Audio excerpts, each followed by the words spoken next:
Right then, this is a walk-around video, and this is for a Honda Civic 1.6 SR Tourer. This particular car, 14 plate with just 61,000 miles on the clock. I always point out, if I can, the reason I do the videos in the shade is actually because it shows any marks more clearly, not the other way around. Bright sunny days are lovely, and it's a gorgeous day today, but everything just shines and you can't see anything at all through reflections. So I was told anyway, seems to do. Going around the car, it's in really lovely condition inside and out. This car, front of the car, as you can see, all the lights and lenses are clear and intact. There's no cracks or condensation on them. Bonnet is very clean for a car this age and mileage, just the odd tiny stone chip. Near side of the vehicle, lovely and smooth in the panels, no obvious indentations there at all. Near side front alloy, really good. This one takes all of the bashing. It's only got the lightest bit of curbing on the outside edge of the rim there, but miles better than most. Panel works really good. Offside rear alloy, really good. Just one spoke with a minor mark on it. Coming around the back, always my favourite angle for the Tourers. I just think it's a really striking looking estate car. Coming around the back, very clean. Offside of the car, driver's side, again, can't see any indentations at all. Offside rear alloy, again, generally very good with only the odd tiny little blemish. The remaining panel work is absolutely fantastic on the car. And final alloy, like the others, generally absolutely 95% perfect, just the odd tiny little blemish on there. Again, completely in keeping with the age and mileage, but it is in absolutely lovely condition. It's coming to the back of the car now. Absolutely cavernous boots on the cars. It's been kept beautifully. They are really nicely finished in here. Nice to see. Whoever had the car previously put a load liner in it, which means the carpeted areas are all in absolutely super condition. Coming to the back now, wide opening rear doors. Loads and loads of legroom in the car, and the leatherwork for a car that's meant to be a kind of a family car. These can be really heavily used in the back. The leatherwork looks almost like new. It's incredibly clean. Coming to the front now, door cards again, lovely and clean. Front passenger seat hardly looks so it's really been used much at all. Finally come to the front, door card again, really clean. Footwell areas again, very clean and tidy.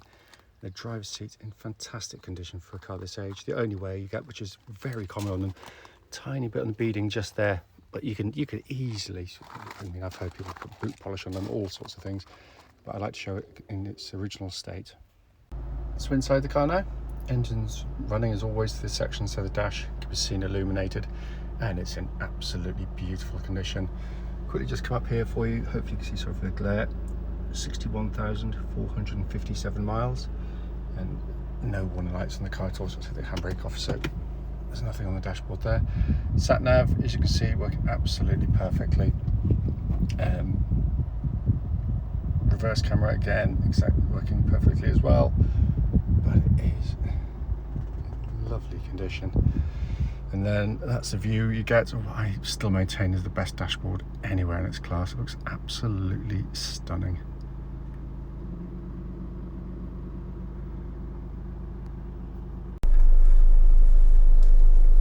Right then, this is a road test video, and this is for a Honda Civic 1.6 SR Tourer, obviously a diesel estate.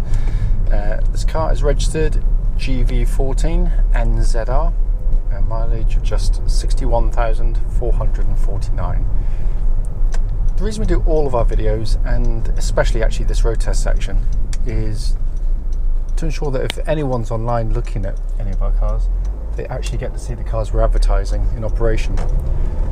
The reason we feel it's important is very simple. We, like far too many people out there, have been to see cars which have looked absolutely fine in photographs or descriptions, and get there, drive it, and find it's got a fundamental issue which you would much rather know about before setting off. We also do it on these very quiet country roads, very close to our premises. This actually forms part of the road test route we take take our customers on, so in the theory being that then it'll be representative of what you'd feel yourself should you be offered a test drive in the car.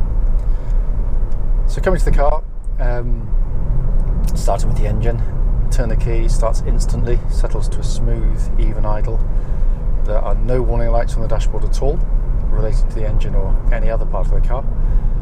And temperature gauge running at a third, which is exactly where it's meant to be on a Honda vehicle. It's been running for quite some time now, and it's 24 degrees outside, so it's quite a toasty day. The engines are superb diesel engines. Only really noticeably a diesel at sort of low speed, low revs, because even Honda can't engineer that out. But on the move, generally very quiet, cruises very, very quietly indeed. Being a Honda, they're incredibly tough and reliable, very, very long lasting with sort of fairly regular maintenance. But, you know, they are also extraordinarily economical, and the economy, as I say in lots of these videos on the Civics, actually comes quite easily to the car. A lot of cars you've got to really be gentle with them to get them to do anything like the economy figures you'd hope to get. With these, you've got normal mode, you've got an eco mode, which does work and does help on the car. But you know, I can only go from personal experience. I've owned numerous of these and the Civic hatches using the same engine, and the CR-V, which we've currently got with this engine.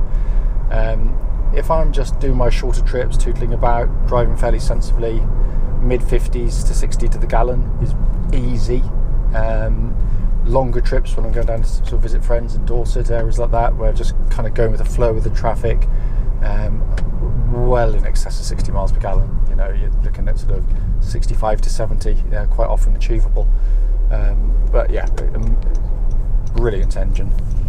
Engine then feeds through into the clutch and gearbox. Clutch in the car is nice and smooth and positive. 5 points exactly where it's meant to be. And then the gearbox itself is superb.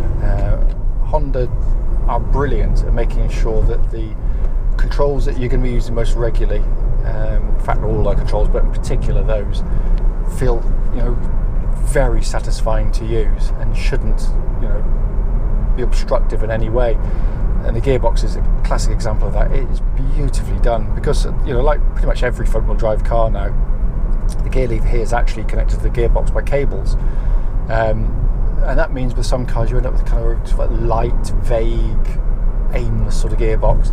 This feels like it's going into gearbox underneath, which it isn't, but it feels like it is because it's got that kind of lovely, kind of weighty mechanical feel as it engages. There's a distinct action to it, but without being notchy. It's brilliantly done, and that feels exactly as it would have done when it was new. There's just no wear in it. Steering of the car, track's absolutely dead straight. There's no vibrations at all at this speed or any speed up to the legal limit, and it is a superb power steering system.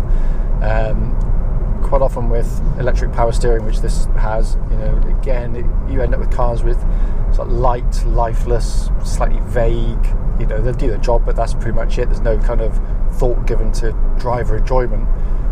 This has a nice weighting to it, so it makes the car feel very settled and solid on the road. But it's quick. As soon as you turn the wheel, it's wanting to go. It's incredibly precise and accurate. You just really point it exactly the point on the road, and it'll follow faithfully. And it works in harmony with the chassis, because the chassis is, you know, not Jekyll and Hyde, that's the wrong expression, but it's definitely got two sides to it. Driving along now, it's smooth, it's comfortable, it's cosseting, it's very well damped.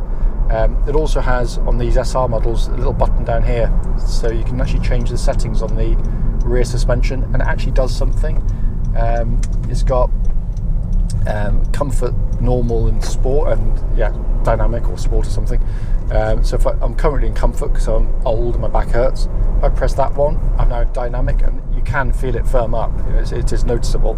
And then normal is kind of a halfway house between the two. But it's good and it's handy. But the car generally rides brilliantly well. No noises, no rattles, no clonks, nothing at all from underneath the car.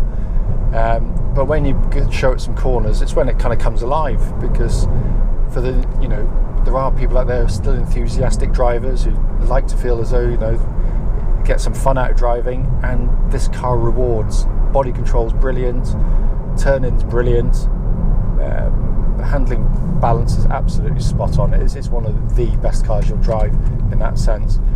I'm going to get around the corner and give the brakes a bit of a thump in a second.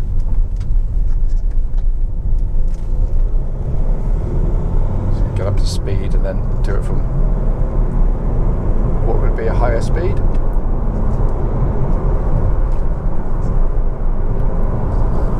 Driving the legal limit now just to exaggerate it, but basically, yeah, really good brake pedal on the car, nice and solid, pulls the car up straight, no pulsing or vibrations coming back through the pedal, so all good.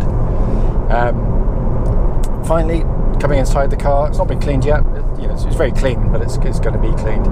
I readily admit that all I'm talking about is factual. It's what I'm feeling, what I'm experiencing. It is very much opinion based as to whether you like the interior or not. Personally, I adore it, but I like the fact that it polarizes opinion, because I think that's actually the hallmark of good design. Because not everybody should like it, and I think that's right. One thing that isn't subjective is the fact that it is brilliantly put together. No squeaks, no rattles. It's a solid car. But then you get the dash itself, which could be nothing other than a Civic. And I say personally, I think that for a good reason. The most conventional part is this centre stack here. So you've got sat nav there, which works perfectly. You've got dual zone climate control system, so you can have different temperatures side to side if you so wish. And that's pumping out absolutely ice cold air, by the way. Heated seats, again, work exactly as they should. All the switchgear is beautifully done, as Honda tend to do. Very nice actuation to them. But my favourite part, because it works but looks fantastic, is this two-tier design. So the upper section is the stuff you can look at most regularly. So you've got an information display pod up there. So basically, if on a conventional car, when you change your fan speed or your settings on your air conditioning, you've got to look down to the bells, which is down there. You've got a little display, but it comes up on the bigger display up there much more clearly, and things to the radio and do the same things. But by far and away the best one is you've got this massive digital speedo just sat by itself, flanked only by the lights of the eco thing. It just means that I can drive now, look ahead, but out of the corner of my eye, without taking my eyes off the road for a second, I can see the speed I'm doing. It is utter genius. It really is, and it works brilliantly. Down below that, we've got more conventional dials, pod of 3, big rev counter in the middle, flanked by the temperature and fuel gauges. Then you've got this lovely sporty leather-bound steering wheel, which shows pretty much no wear at all on it at all. As I said at the start of the video, the point of it's literally to pick up any issues. There's nothing. It drives absolutely beautifully. It's as solid as a rock, and it's so easy to see why these are incredibly sought after. I just wish I could find more of them to sell, because they're always keenly bought.